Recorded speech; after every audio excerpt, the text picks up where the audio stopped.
des bouquins pratiques. Parce que j'ai toujours adoré lire, en fait. Mais pendant, voilà, je te dis, c'était la plus grosse erreur de ma vie. Pendant 8 ans, j'ai pas lu de bouquins pratiques de business et ça a été, j'ai perdu un temps fou avec ça, quoi. J'ai perdu un temps Pourquoi fou. tu lisais pas ces bouquins? C'était quoi l'élément psychologique qui faisait que tu n'allais pas aller chercher cette info? Non, mais attends, jamais, j'avais pas l'idée de le faire. Mais c'est ça, c'est aussi un truc que je reproche au système éducatif, si tu veux. C'est qu'on n'encourage pas suffisamment les gens à apprendre par eux-mêmes. Même pas du tout. Tu as tellement de gens qui sortent du système éducatif avec un diplôme et ils sont persuadés, souvent plutôt inconsciemment, qu'en fait, ils n'auront plus jamais besoin d'apprendre de toute leur vie. Mais c'est tellement une erreur. Ça l'était déjà il y a 100 ans, mais ça l'est encore plus aujourd'hui parce que tu peux garantir à personne que son métier existera encore dans 20 ans ou surtout qu'il existera avec la même forme. Je veux dire, il y a 20 ans, on était en 98, tu te rends compte? En 98, les téléphones portables, ça venait juste d'arriver. C'était des écrans gris, tout moches. Tu jouais à Snake, c'était n'importe quoi. Internet, il y avait même pas la DSL. Enfin, c'était un autre monde. Je veux dire, il y avait pas Facebook, Google, YouTube. C'était il y a 20 ans. Imagine dans 20 ans, il y aura des tas de trucs qui nous paraîtront évidents qu'on n'a pas aujourd'hui. Donc, tu vois, c'est super important d'apprendre tout au long de sa vie. Et voilà. Une des clés pour ça, c'est de lire des fucking bouquins. Les bouquins, c'est la meilleure manière de te connecter au meilleur cerveau du monde pour un prix absolument dérisoire. Et non seulement au meilleur cerveau vivant, mais aussi au meilleur cerveau mort, tu vois. Voilà. Donc, j'avais pas ce réflexe. Dans ma tête, il n'y avait pas la connexion de ça va m'apprendre des trucs. Et j'avais aussi, comme je te disais tout à l'heure, cette arrogance de me dire, ouais, c'est bon, tu vois, je suis super chaud, j'ai créé ma première boîte à 19 ans, what the fuck, tu vois, je suis the guy, tu vois. Et ça, c'était aussi une erreur d'ego, quoi, hein, finalement. Donc, c'est aussi ce qui m'a incité d'ailleurs à créer mon premier blog à succès des livres pour changer de vie, c'est que je me suis dit, cette erreur que j'ai faite, il y a des tas de gens qui la font encore, qui n'ont pas fait la connexion. Et ça, c'est une de mes plus grandes fiertés, tu vois. Tu peux pas savoir le nombre de personnes qui m'ont dit et qui me disent encore, merci Olivier, parce que tu m'as incité à me mettre à la lecture et ça a changé ma vie. Tu vois, ce que je dis toujours aux gens, regardez autour de vous, vos amis, vos collègues, votre famille.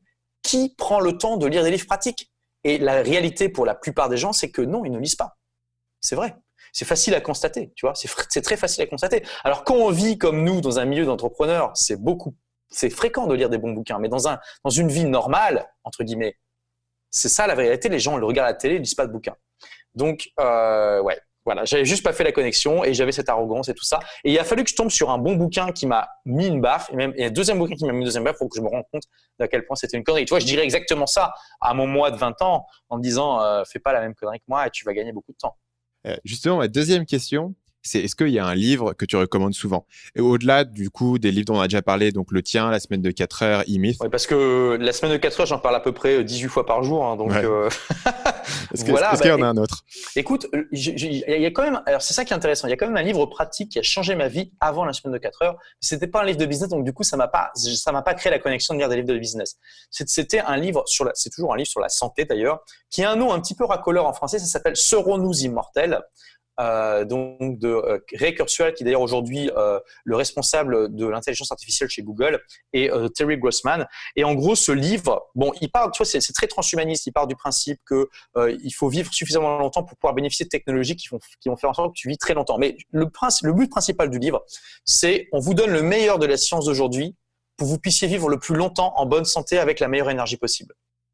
Et ce livre, bon, il date de 2004, donc il y a certaines choses peut-être qui ont évolué, mais il donne quand même les bases. Il te fait comprendre qu'est-ce que tu dois faire pour vivre sainement, bien manger, tout ça. Et je veux dire, je revenais de loin.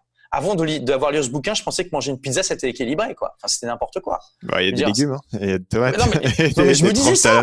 Je me disais, c'est bon, il y a des légumes, c'est équilibré. What the fuck? Putain, ça me fait tellement halluciner. Je revenais de loin, tu vois. Mais c'est ça aussi, le point de vue de la plupart des gens, c'est ça, tu vois. Ils ont aucune connaissance. Et il faut lire au moins un, et si possible plusieurs, bons bouquins sur la santé. Mais alors, le problème de la santé, c'est que les spécialistes sont pas d'accord entre eux, il y a beaucoup de contradictions et tout ça. Donc, il faut lire un bouquin qui te donne les bases. Tu faut pas lire un bouquin qui te parle d'un truc un peu controversé. Pour moi, déjà, le régime paléo, par exemple, c'est controversé, tu vois. Il y a des gens qui vont dire, ouais, ça marche, d'autres ça marche pas, machin. Il faut déjà lire un truc avec les bases, tu vois. Et il y a quand même des bases qui ont été établies où il y a quand même un gros consensus scientifique du genre, faut manger quand même pas mal de légumes sans devenir forcément végétarien, mais pas mal de légumes.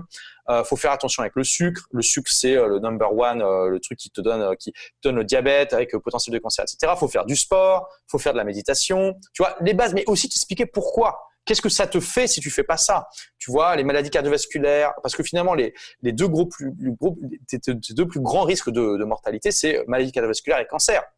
Donc, quand tu apprends et puis diabète aussi, voilà, c'est les 3 grandes maladies aujourd'hui. Donc, quand tu apprends les gestes simples du quotidien à faire pour prévenir un maximum ça, bon, bah, déjà, tu diminues fortement tes risques, tu augmentes ton espérance de vie et aussi, tu fais en sorte que tu as un corps sain, un esprit sain dans un corps sain, tu vois.